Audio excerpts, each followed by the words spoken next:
que se adhirieran más compañeros. Me imagino que no había terminado el curso. Habemos 123 personas ya adheridas a este Classroom, a este Meet, perdón. Entonces, vamos por el tema. Vamos a iniciar lo más inmediatamente posible. Hoy no vamos a hacer el comentario, los comentarios noticiosos, ¿verdad?, del acontecer nacional o internacional, en virtud de que, pues, el tiempo apremia, ¿verdad? Eso es lo difícil a veces en esta jornada. Y como consecuencia, pues entonces vamos a iniciar de lleno.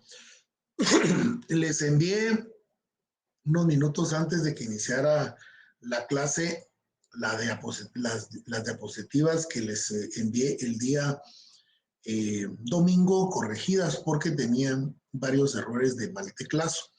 Entonces, por favor, para que hagan la anotación, desechen las anteriores, van ustedes a disculpar si ya las habían impreso, pero las que van a surtir efecto, las que vamos a utilizar van a ser estas que les estoy presentando ahorita. Para que tomen nota de esto, por favor, ¿verdad? Bueno, hablábamos la semana pasada, el día viernes, precisamente de la relación de la lógica con otras ciencias. Y entonces, según nuestro programa, el punto número 5 de la primera unidad es lo relativo a la lógica matemática y el derecho. Y ustedes dirán, bueno, pero ¿qué tiene que ver la matemática con la lógica jurídica? Pues tiene mucho que ver. Tiene bastante que ver, ¿verdad? Desde el punto de vista que obviamente las matemáticas trabajan lo que es el pensamiento lógico matemático abstracto, ¿verdad?, que nos ayuda precisamente al desarrollo de el raciocinio, el desarrollo de los juicios, el desarrollo crítico, ¿verdad? O sea, es decir, nos contribuye mucho precisamente a la lógica. Y de esa cuenta es de que he seleccionado a Alejandro Martín Maldonado, ¿verdad?, para que nos comparta el día de hoy. Es un profesor, es un filósofo, un matemático colombiano, de verdad. Y entonces me ha parecido muy interesante el abordaje que él tiene precisamente y didácticamente cómo es que lo aborda. Entonces vamos a empezar diciendo de que la lógica, hoy tal y como suena a la mayoría, y es recurrente la definición que él da con lo que hemos venido conversando, que es aquella disciplina que se ocupa de los argumentos y de los razonamientos. Hoy tiene interés tanto para las matemáticas como para la filosofía, pero también para las distintas ciencias como la física, la biología, de manera muy particular en la medicina y por supuesto para el derecho. Es quizás en esta última donde la crítica de argumentos ocupa un lugar tan fundamental como en la matemática. Y es que lo que sucede es que nosotros sí necesitamos de la lógica para nuestra argumentación jurídica. Desde el momento en que nosotros activamos un proceso jurisdiccional, ya sea como parte actora, y si no, como parte pasiva en defensa de algún patrocinado, pues necesitamos esa lógica, ¿verdad? Necesitamos esa lógica y yo les he comentado en otras ocasiones, en otras clases, precisamente cuando nuestros clientes llegan a las oficinas y entonces ellos empiezan pues con sus relatos sin mayor conocimiento jurídico, ¿verdad? Y ellos confían en nosotros, por eso es que nos buscan, ¿verdad? Y ahí es donde uno empieza a utilizar la lógica para ir hilvanando las ideas, ver qué camino, ver cómo le va uno a plantear a nuestro cliente por dónde va a ser que se va precisamente a conocer su proceso o su caso, ¿verdad? Tanto en derecho como en matemáticas, podríamos incluir aquí también la filosofía. Hoy las tesis se sostienen casi exclusivamente a partir de argumentos, ¿verdad? Es lo que hemos comentado y lo que yo he comentado con relación a lo que ustedes van a plantear en sus trabajos de investigación cuando estén realizando sus tesis de grado previo a optar al grado académico de licenciados en Ciencias Jurídicas y Sociales. La argumentación va a tener que ser la idea circundante sobre todo su tema, ¿verdad? En la física, los experimentos tienen un lugar clave para establecer la verdad de las teorías. En medicina, si bien razonar correctamente es fundamental, todo termina midiéndose con la práctica. Es decir, en la medicina, recordémonos que sucede más o menos como lo es en el campo del derecho. En el sentido de que, pues, el médico va a extraernos toda la información en base a la entrevista que nos realice, a la información que nosotros proporcionemos como pacientes de un médico. Entre muchas cosas, el médico considera, por ejemplo, la edad, el sexo, la forma de vida, dónde vivimos, a qué nos dedicamos, cuánto medimos, cuánto pesamos. Solo con el simple hecho de llegar a un consultorio, o los que van recurrentemente al ICS, por ejemplo, Instituto Guatemalteco de Seguridad Social, lo primero que miden son los famosos signos vitales, por ejemplo, ¿verdad? Y en fin, entonces va a ser un acercamiento con el paciente, pero definitivamente, ¿verdad? Y claro, los médicos se hacen una su idea, y entonces lo que ocurre es de que pues nos envían a hacer análisis y exámenes. Ellos nunca van a llegar a una conclusión ni un diagnóstico médico sin precisamente tener estos exámenes o estos análisis, y eso va a ser la parte científica precisamente y la comprobación de lo que nos está comentando Alejandro Martín Maldonado. Y la lógica precisamente ha de investigar los criterios para juzgar una demostración y las implicaciones que tiene que aceptar para ciertas cosas como demostraciones o negar otras.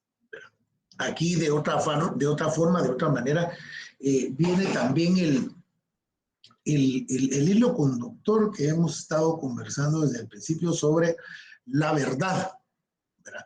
Y acá se está planteando de una vez si es cierta o no la misma.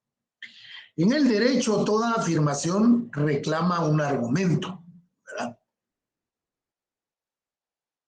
Es decir, nosotros vamos a plantear una argumentación en nuestros memoriales, en nuestras demandas o nuestras contestaciones, nuestras oposiciones, nuestras impugnaciones, y tiene que tener un argumento. Este argumento tiene que estar fundamentado en hechos. Los hechos deben de sostenerse sobre la base de la prueba distinta, ¿verdad? Y fundamentado en derecho. Y peticiones, por supuesto, que es lo que le solicitamos al juez, ¿verdad? Y así es como se va a ir dando esta dicotomía de la práctica de la litis en el derecho.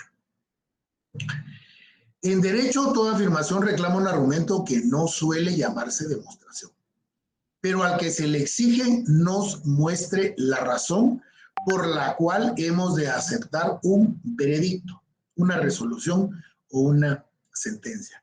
Esta tiene que tener y tiene que estar revestida y caracterizada precisamente de la verdad, fundamentada en la ley. Por eso es muy importante. El objeto de análisis aquí es la analogía que se ha hecho entre el derecho y las matemáticas con respecto a la estructura lógica. Y aquí es donde tenemos que tener abiertos los ojos y concluir precisamente con relación a esta estructura lógica que nos está planteando el autor, porque de otra manera no tendría otra razón ni sentido de estar viendo esta relación. Por eso es de que es muy importante que tengamos bien claro esta estructura lógica.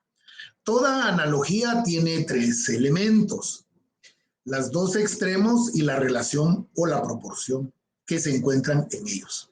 El primero es examinar la analogía clásica, basada en una concepción de la matemática que explica la matemática mediante el esquema axiomas-teoremas.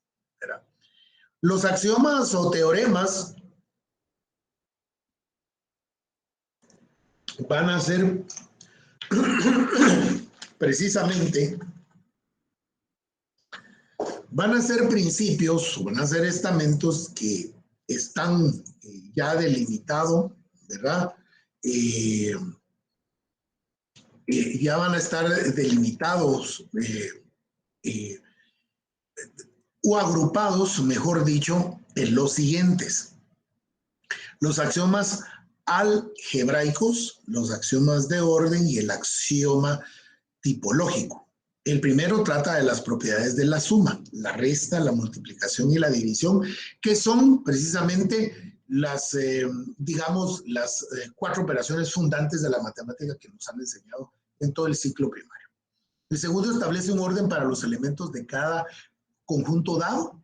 Esto tiene un sentido curricular en virtud de que cuando uno ya llega al ciclo de cultura básica general en primero básico, a la matemática, precisamente lo que uno ve son conjuntos. Y el tercero trata sobre la noción de la continuidad, ¿verdad? Es en ese orden de ideas y en ese sentido, entonces, precisamente, que va a ir, entonces, el axioma o los teoremas, ¿verdad? Ahora, ¿qué es, teniendo ya una referencia del axioma, ahora qué son los teoremas? Bueno, los teoremas van a partir precisamente a raíz de, permítame, alguien está pidiendo la mano por ahí. Licenciado, disculpe que le interrumpa, buenas tardes. Sí, buenas noches. Buenas noches, sí. Me gustaría entender la siguiente parte, pero sinceramente no entendí la primera, los axiomas que son. Bueno, mire pues, lo que estamos abordando en este momento es hacer una analogía entre el entendimiento, el raciocinio de la estructura lógica de la matemática con la estructura lógica del derecho. Entonces, estamos hablando de que para poder entender primero la estructura lógica de la matemática, tenemos que tener presente la primera analogía. La analogía está compuesta de tres elementos. En los primeros dos extremos, ¿verdad? Que va a ser el axioma, ¿verdad?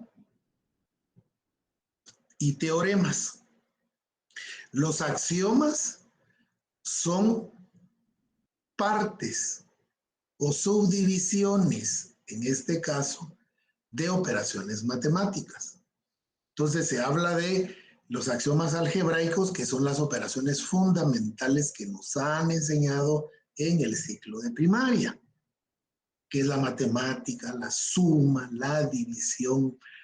Solo hasta ahí quedémonos, ya no entremos a ver las otras, solo un axioma algebraico, quedémonos ahí nada más, ¿ya?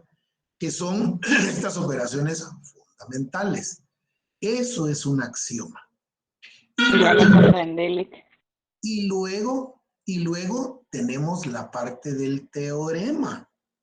El teorema sí viene de la tesis planteada por el famoso teorema de Pitágoras.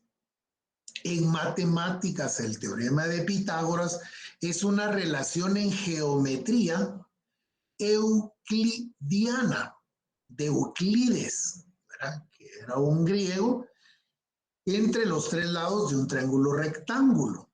Entonces, cuando hablamos de teorema Pitágoras, nos estamos refiriendo hacia geometría. Recordémonos que la geometría es precisamente la parte de las matemáticas que ve las formas, ya que ven los ángulos, que ven círculos, cuadrados, rombos, trapezoides y toda esa parte. Pero lo que yo acá no quiero, o sea, porque esto nada que ver con ser matemáticos, no. Es la estructura lógica de cómo se analiza la lógica de la matemática. La primera, que son axiomas, operaciones fundamentales, y luego los teoremas basados en Pitágoras, que se basa precisamente en operaciones geométricas. Hasta ahí nada más quedémonos, ¿verdad? Lo que sucede es de que yo no quiero llenar las diapositivas de más contenido más allá de lo mínimo que debemos de saber. Porque nuestra formación es en derecho, es en ciencias jurídicas, no en matemáticas. Pero para poder entender la relación de la lógica matemática con el derecho, tenemos que ver cómo es que opera y funciona la lógica matemática. Yo les digo, yo odio las matemáticas y por eso estudié esta carrera. Pero el programa de curso me obliga a que yo tenga que entender cómo funciona la lógica matemática porque es parte del programa de curso. Pero Francisca y cualquier otro compañero, no importa si no terminamos las diapositivas, la cosa es que comprendamos y entendamos, ¿verdad?, el contenido de las diapositivas, porque de lo contrario vamos a llegar al primer examen parcial sin entenderlo. Y cuando yo les pregunte, ustedes no van a poder tener el hilo conductor de lo que se les está preguntando. Entonces, sí está muy bien, Francisca, no tenga pena, para eso estoy, para explicar el contenido de estas diapositivas. Sigamos adelante entonces. El derecho funcionaría analógicamente de manera exclusiva deductiva, exclusivamente deductiva. Cuando nosotros hablamos de una metodología deductiva, ¿verdad? Nos estamos refiriendo a que es un procedimiento de investigación que utiliza un tipo de pensamiento que va desde un razonamiento más general y lógico basado en leyes o principios hasta un hecho concreto. Eso es fundamental en el derecho. Yo subrayaría el derecho funcionaría analógicamente de manera exclusiva. Yo lo subrayaría. Es decir, es un método lógico que sirve para extraer conclusiones a partir de una serie de principios. Y el derecho se basa fundamentalmente en principios. En principios de todo tipo de orden legal. Recordémonos que la Constitución Política de la República de Guatemala, cada artículo es un principio que debe ser desarrollado por una ley en particular, y esta ley debe tener un reglamento, y los reglamentos después tienen manuales. Los manuales tienen circulares, ordenanzas y así sucesivamente. Así es como opera, entonces, de manera, digamos, descriptiva y definiendo prácticamente el derecho. Por eso es que él lo está haciendo, lo está mencionando de esta manera. Se señalarán las preguntas que han surgido y pueden surgir de considerar que esta es la estructura lógica del derecho, ¿verdad?, que es exclusivamente deductiva, ¿verdad? Recordemos que también está lo deductivo, que es la forma básica del pensamiento lógico del derecho, pero también está lo inductivo, que es lo contrario. Se cuestionará esa concepción superficial de la matemática Hoy señalando un par de ejemplos que nos permita aproximarnos a una visión que describa mejor la práctica y la lógica de las matemáticas. A partir de allí se plantearán unas cuestiones que surgirán de intentar llevar una reflexión análoga en el caso del derecho. Lo que intenta el autor aquí es encontrar una analogía entre la lógica matemática, ya descrita anteriormente, con cómo está planteado la lógica del derecho. De una forma de explicación formal de la verdad matemática, podemos decir que la forma tradicional, como suele explicarse la verdad de los enunciados matemáticos, es mediante el esquema, axioma, teoremas, ¿verdad? O sea, para poder entender las matemáticas hay que sumar, dividir, restar y multiplicar. Eso es lo básico que tenemos que saber. Y luego los teoremas, el teorema de Pitágoras, ¿verdad? Eso es básicamente, ¿verdad?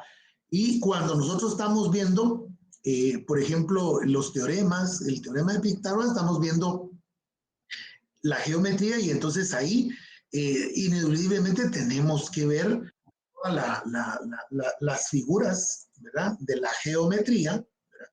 Los ángulos, los puntos, ¿verdad? Toda esa parte que en algún momento pues lo vimos.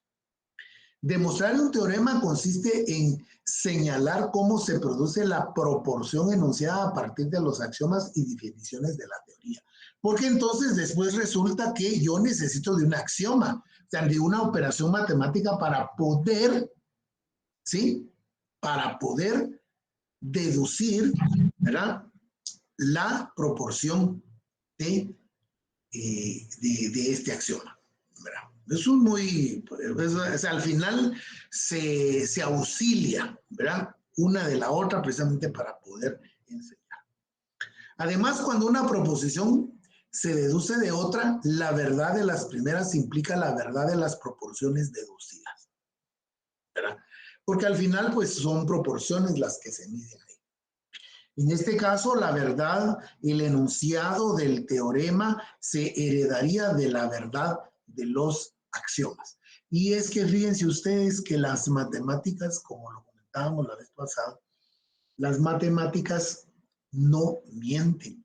Las matemáticas son exactas. Las matemáticas son, tal vez, digámoslo, del lado del pensamiento.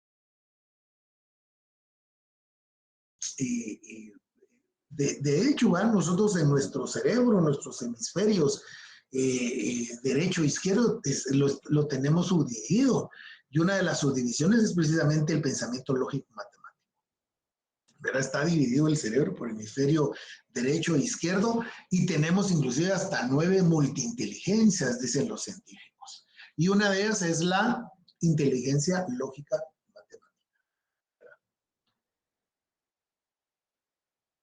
Por lo tanto, si pretendemos que una demostración prueba que el enunciado es verdadero, deberíamos entonces suponer que los axiomas lo son, ¿verdad?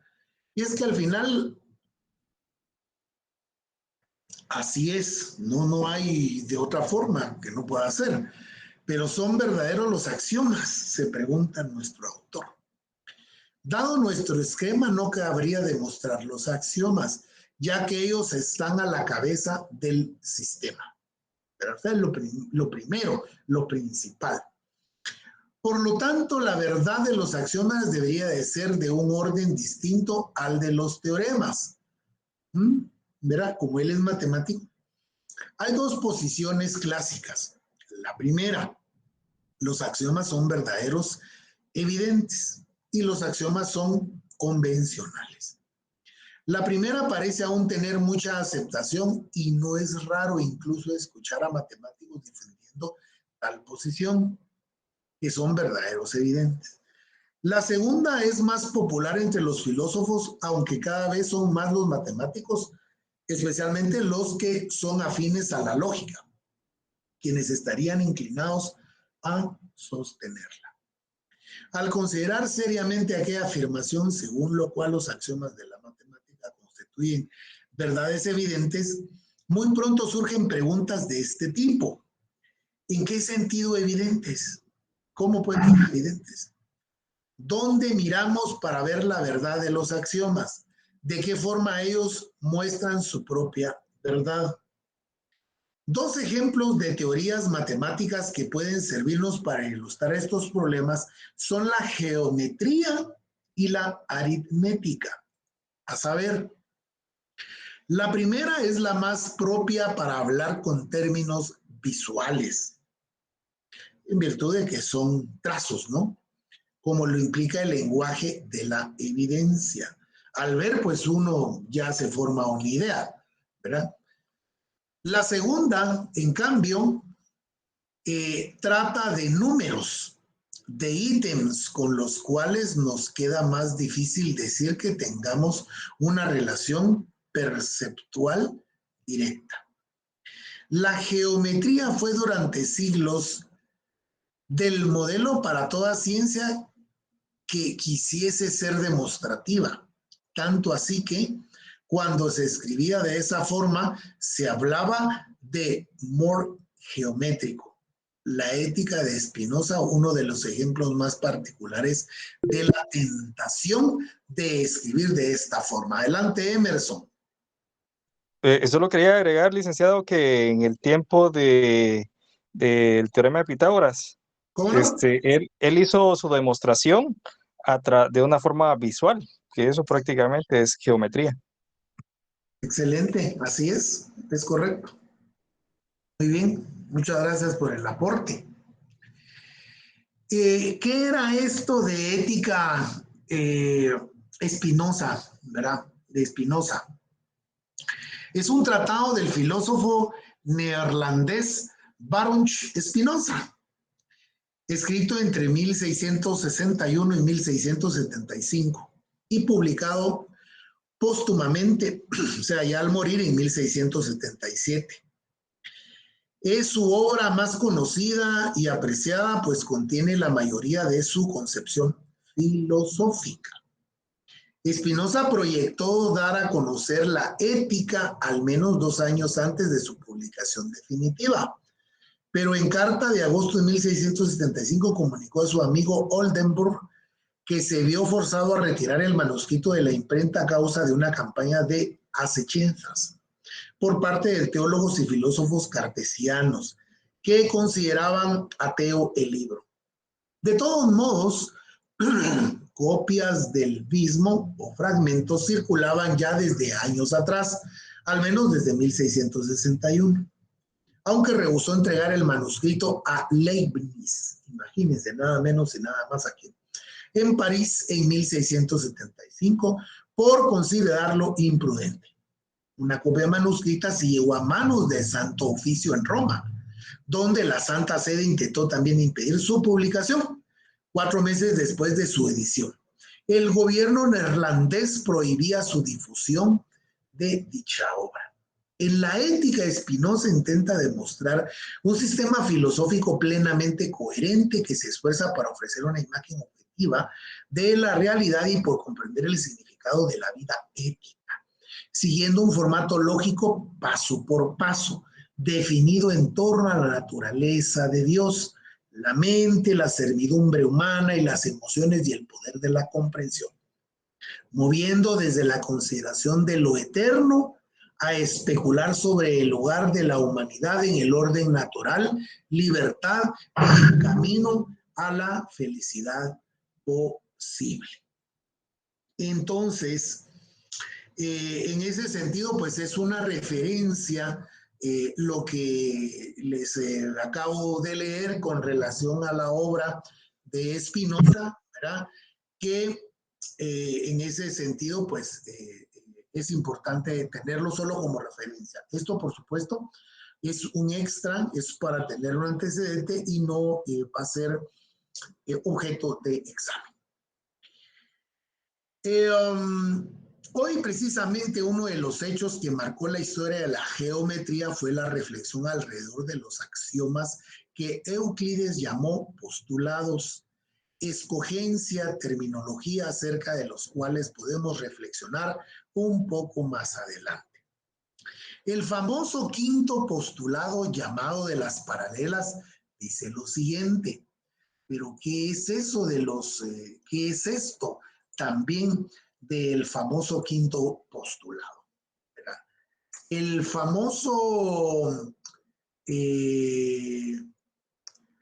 quinto postulado de Spinoza siempre, ¿verdad? Formula este quinto postulado, ¿verdad? Precisamente con el objeto o en el sentido acerca de líneas paralelas que lógicamente equivalen a la afirmación en una superficie plana, ¿verdad? En ese sentido, acá lo que pretende ilustrar el ejemplo es precisamente este postulado, o sea, tenía varios, pero en este caso el número quinto, ¿verdad? Se suponía que eran dos rectas que se intersecan con una misma recta, y si los ángulos internos suman menos que dos rectas, ¿cómo estas dos rectas se cruzan de ese lado? O sea, la lógica matemática trata precisamente de despejar y de querer explicar este cruce que se da con relación a ello. Se trata de una verdad evidente. ¿En qué sentido? Alguien podría preguntarse, si la suma de los ángulos es casi 180 grados, ¿cómo sé yo que las rectas son de cruzar? ¿Verdad?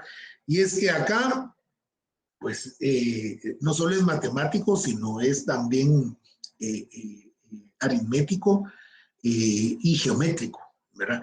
Porque recuérdense que esto de los ángulos, pues, tiene mucho sentido en el hecho de que, de la proporción que esto genera, ¿verdad?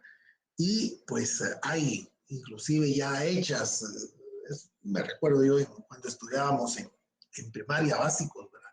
Que hay reglas precisamente para medir este tipo de ángulos, ¿no? Preguntas como esta es el hecho de que el enunciado del quinto postulado fuese tan diferente de los anteriores. Hizo que muchos matemáticos de muy distintas épocas se preguntaran si no se trataba más bien de un teorema, ¿verdad?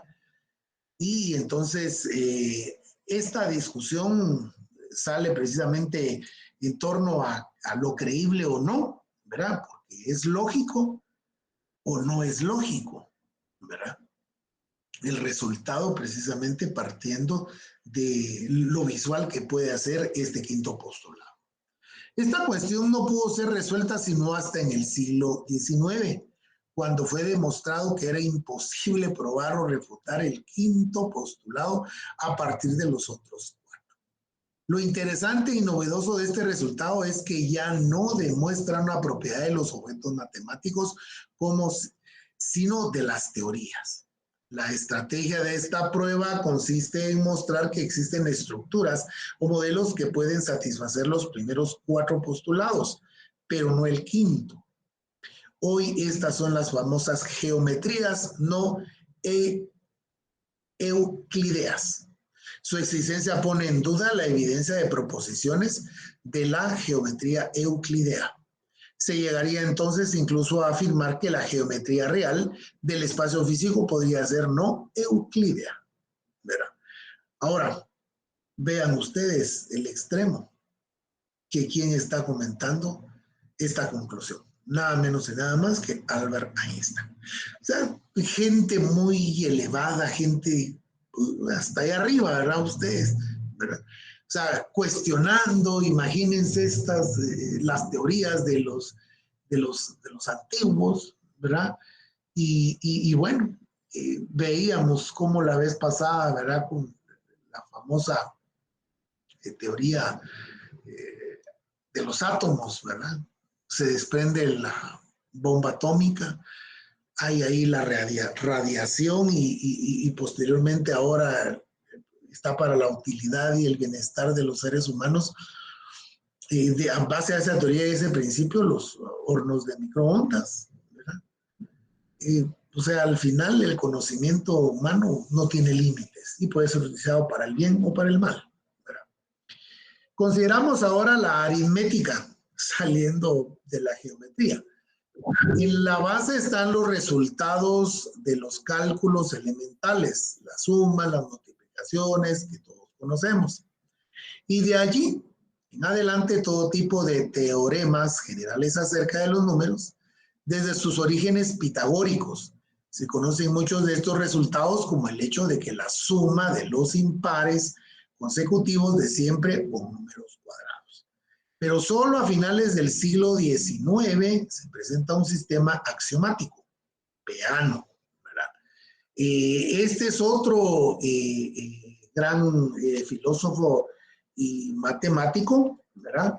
Que entonces va también a contribuir precisamente con, con relación al, con relación al tema visto, ¿verdad? Giuseppe Peano es un matemático lógico, ¿verdad? Nacido en Turín en abril de 1932, ¿verdad?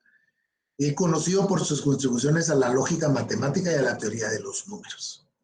Peano publicó más de 200 libros de artículos, la mayoría sobre matemática. La mayor parte de su vida la dedicó a enseñar en Turín, ¿verdad? Es en ese sentido precisamente que entonces él contribuye precisamente, y por esa razón es de que está acá citado, ¿verdad? Como un referente. Pero a raíz de eso, entonces, el autor se pregunta cómo se demostraban ante las proporciones, qué garantizaba su verdad, incluso asumiendo que los axiomas eran implícitos. Ahora que son explícitos, ¿y en qué sentido se pueden decir que son evidentes? ¿En dónde se mira ahora para ver si valen o no por los números, ¿verdad? Entonces, en todo este análisis, precisamente, ¿verdad? Es que todo radica con el pensamiento lógico matemático en el sentido de que si es una forma de apariencia y la operación, ¿qué es lo que da ese resultado? Y no, ¿verdad? Ahí también podríamos entrar al tema de las ecuaciones, de los números, de las fórmulas, y es el mundo científico de los números es infinito para mí, ¿verdad? Yo comentaba con los estudiantes de la tarde, ¿verdad?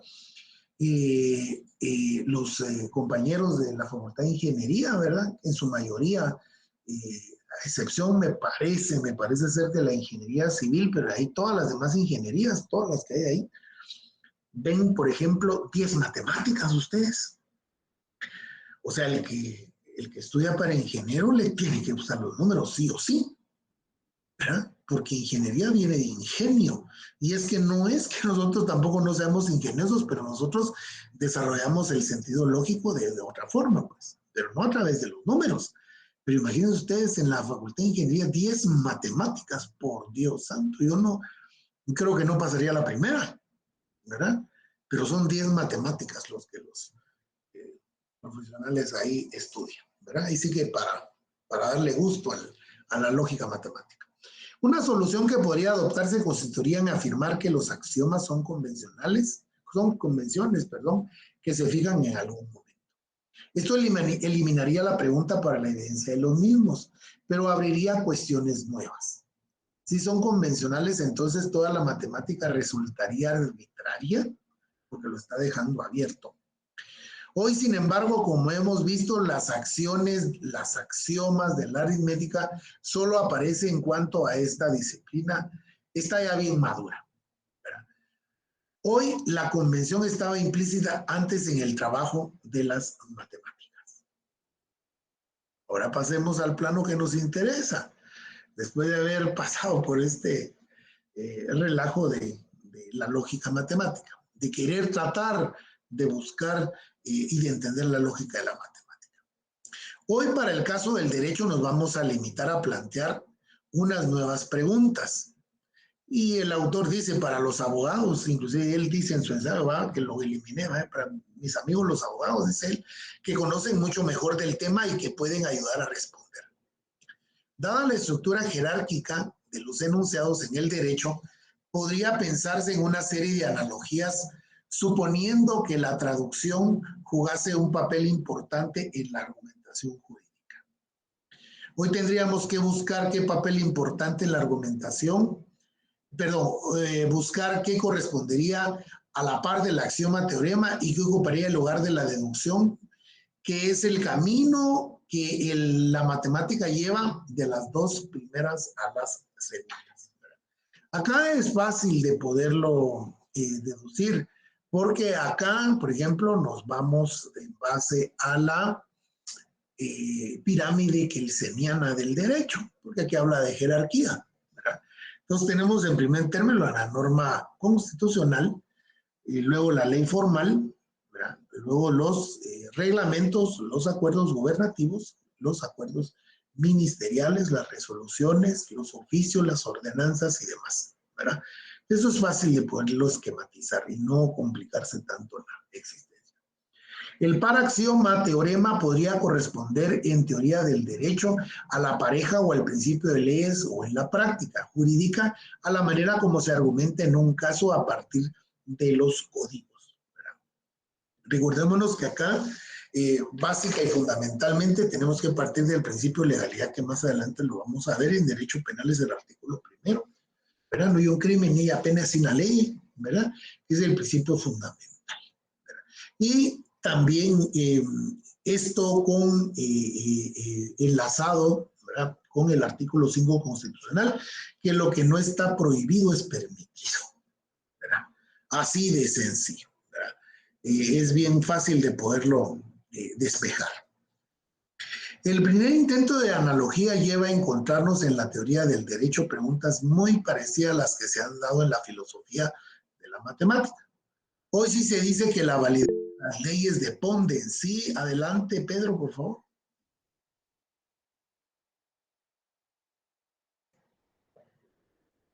Compañero Pedro. Buenas noches, licenciado. Disculpe, se me activó por error. No se preocupe, siempre sucede eso. Y es rápido el dedazo ahí ustedes, pero yo les doy ahí el micrófono para que puedan plantear cualquier duda. Hoy sí se dice que la validez de las leyes dependen de la de unos ciertos principios generales. Somos llevados a preguntarles, ¿qué sostiene entonces los principios del derecho? ¿Verdad?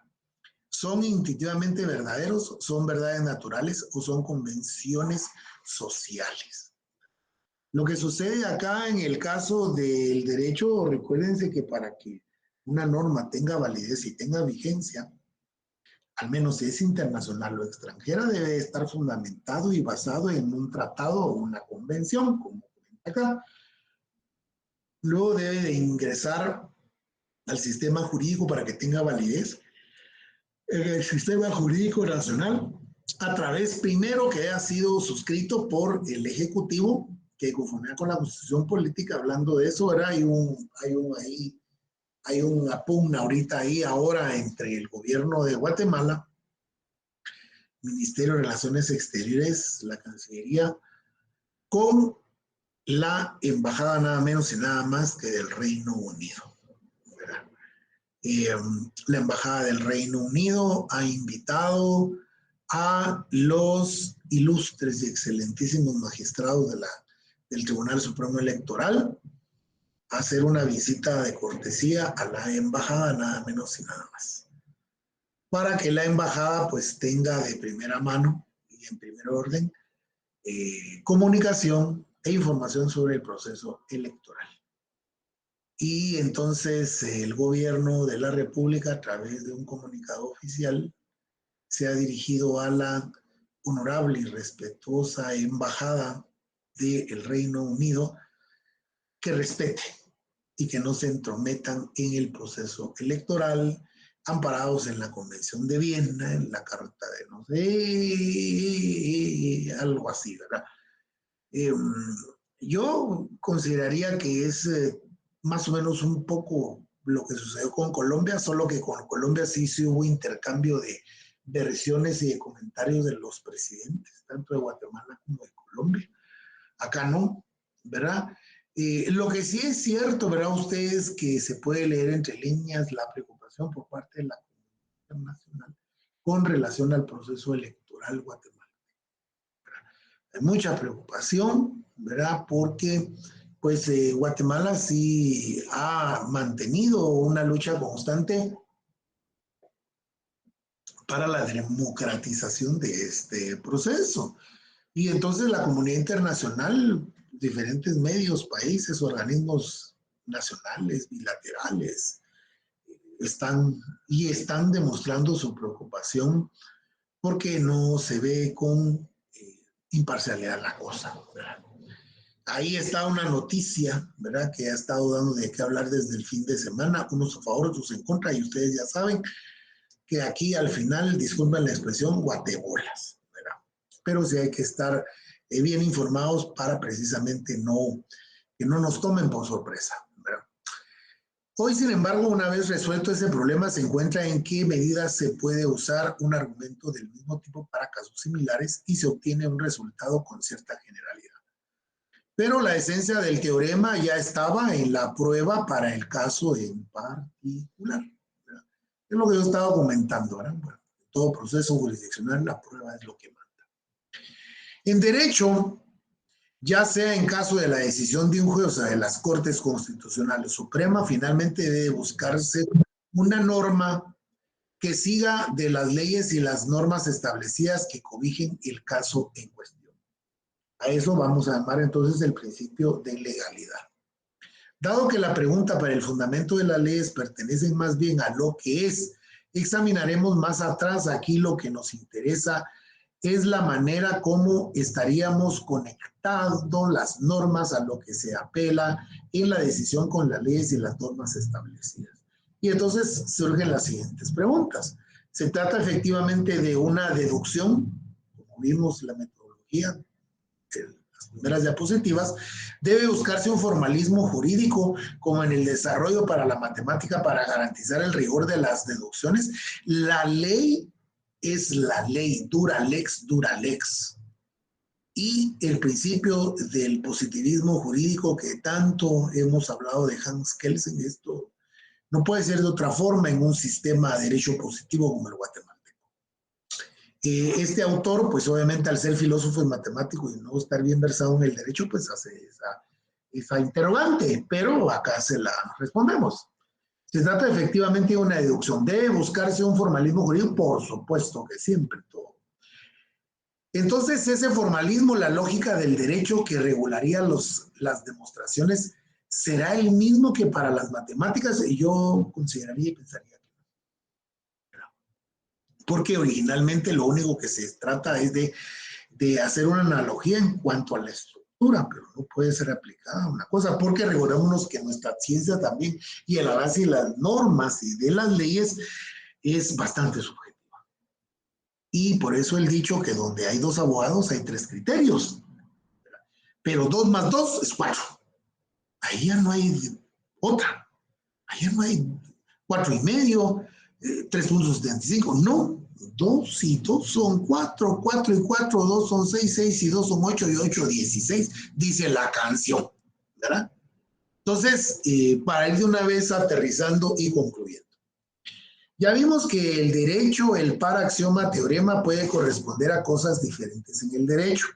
En el caso de la que pregunta de los principios del derecho, deberíamos notar que en matemáticas los principios de los axiomas no son un caso alguno el fundamento, sino que más bien dependen de los teoremas.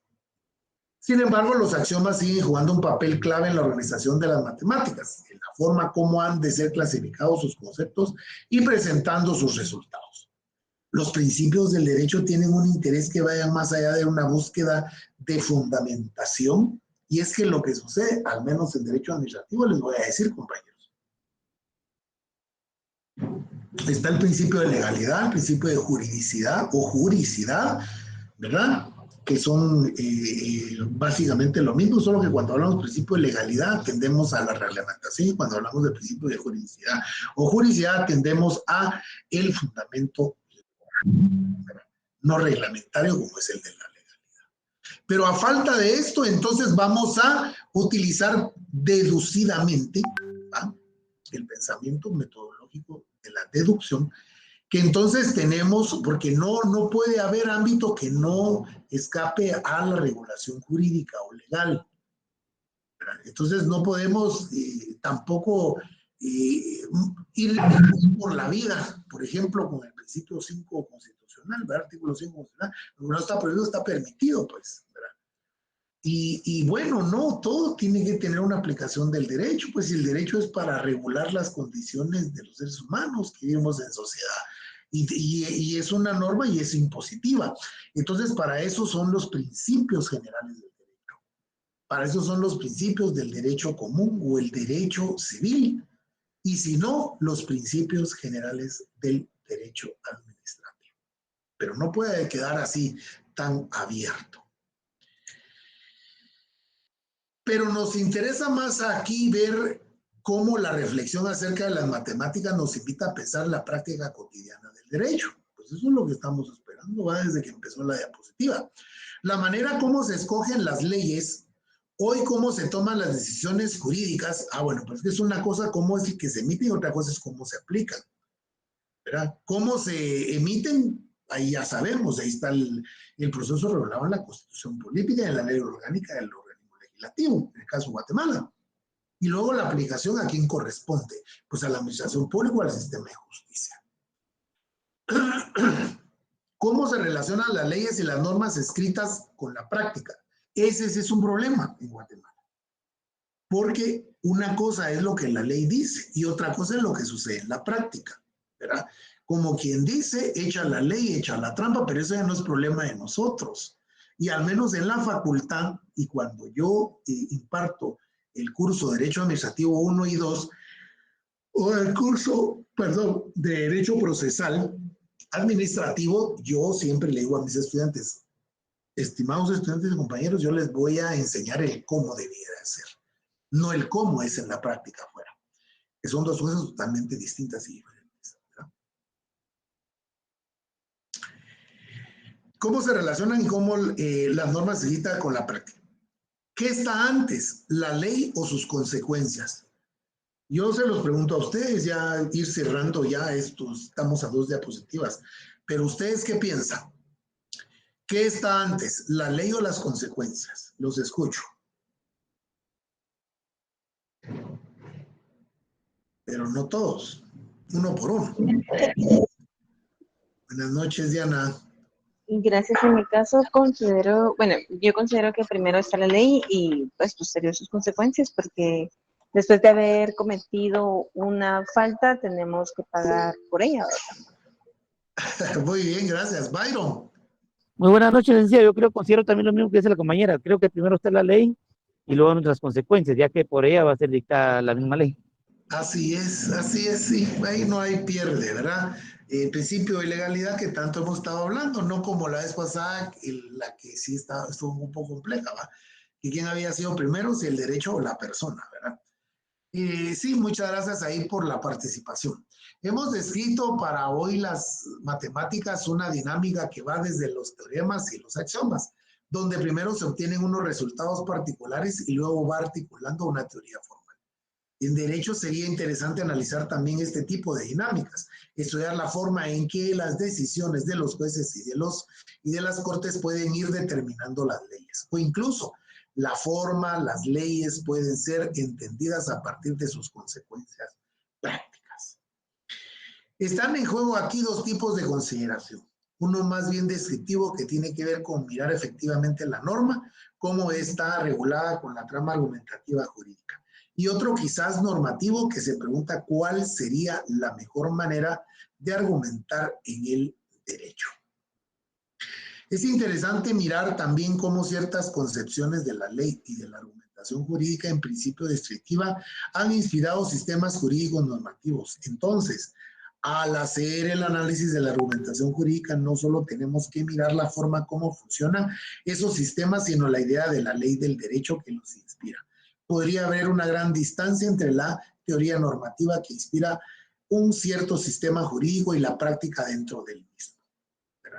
Y es que lo que sucede que ahí es donde entra la parte también de la sociología, de la antropología.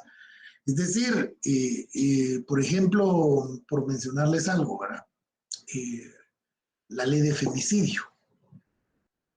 se pretendió que bajara los datos estadísticos de violaciones de derechos humanos en contra de la integridad física de las mujeres y de toda manifestación psicológica de la mujer, inclusive hasta económico, psicológico, sociológico y demás, todo lo que está tipificado en el artículo 7 de la ley de femicidio.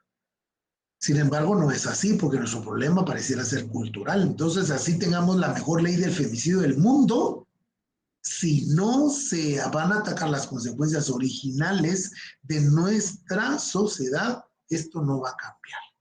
Así nos impongan la mejor ley de femicidio del mundo. Tenemos que preguntarnos entonces cómo argumentan los jueces. Pero así es, Diana, lamentable, ¿va? Hoy un sistema como el nuestro, con un código claramente establecido, ¿qué conexión lógica existe entre las leyes y los veredictos? Hoy, y entre las leyes, las normas que regulan el comportamiento de los ciudadanos, hoy en qué casos el código no puede decidir qué es lo que hemos estado viendo. Miren, todas las cuestionantes, todas las preguntas, puntos de tesis ahí, y esto aplicado para cualquier cuerpo normativo, cualquier ley reguladora en nuestro medio. Con respecto a esta última pregunta, se ha debatido mucho últimamente en Colombia, obviamente porque el autor es colombiano, en especial acerca del papel que juega la Corte Constitucional. Por un lado, ella debe de vigilar que los proyectos de ley sean acordes a la Constitución. ¿Qué tipo de relación lógica es ser acorde? Es lo mismo que consistente. Por otro lado, ¿cómo la Corte toma decisiones con respecto a la tutela que en principio tratan de casos particulares? Bueno, acá sí, pues él tendría que instruirse e informarse mucho bien cómo es que funciona el derecho, pero recuérdense que en el caso de la figura del amparo no hay ámbito que no sea susceptible de amparo. Yo he recibido 2 diplomados de Derecho Procesal Constitucional en esta Corte de Constitucionalidad de Guatemala, y me recuerdo que en el último diplomado, una de las coordinadoras de magistratura nos decía que una vez vino una acción de amparo con ocasión de un partido de una mañana deportiva en un colegio en Quetzaltenango. Miren hasta dónde llegó el problema, ¿verdad? Entonces, es decir, hay casos de cosas, y en el caso del amparo, que se conoce ante el orden jurisdiccional, pues no hay ámbito que no sea susceptible de amparo, y eso la misma ley de amparo lo establece. Ahí vemos un ejemplo concreto de cómo los casos particulares no lo son tanto. Hay que ser convenientes en procedentes que sirven de decidir casos posteriores. Estos precedentes de alguna manera dejan de ser particulares para convertirse en esquemas o paradigmas que van a jugar un papel muy importante en las decisiones legales futuras. Una ley puede parecer lo más justa, lo más adecuada, sin embargo puede tener consecuencias que lo hagan inmanejable, inclusive indeseable. Esta relación entre la ley y sus consecuencias y el peso que quiera dar a los distintos lados de la balanza implican concepciones del derecho muy diferentes, y es lo que sucede, que aquí el autor lo que está tratando de explicar es que el derecho no es lo mismo de la justicia. Eso hay que tenerlo bien claro. No la aplicación del derecho y no una norma debidamente, aprobada por el Congreso de la República es justa. Y si no, vean ustedes la iniciativa de ley creando el famoso superministerio, ¿será que va a ser justo? No, pero va a cumplirse con todos los procedimientos que la ley en la materia establece.